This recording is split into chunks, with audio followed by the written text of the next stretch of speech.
এখান থেকে আমরা মাছ নিতে আসছি। যেটা দেখতে পাচ্ছেন এটা সম্ভবত করা হবে নাকি টাকজাল হবে। আসলে আমি খুব দ্বিধাদ্বন্দ্বতে আছি। সম্ভবত করা হবে, আমি আইডিয়াতে বুঝতে পারছি। তবে এখানে বড় মাছ ওঠে না।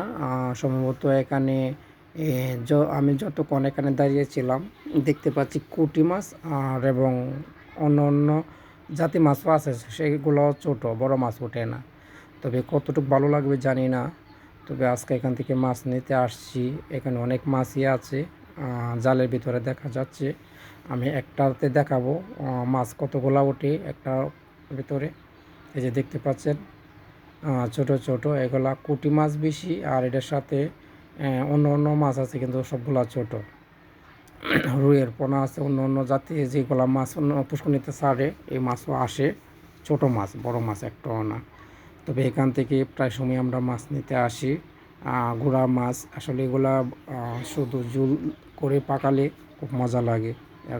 মাছ খাবার স্বাদই আলাদা, খালের মাছ এগুলা। তবে এগুলা কেটে পাক করার জন্য যে কাটাকাটি করা লাগে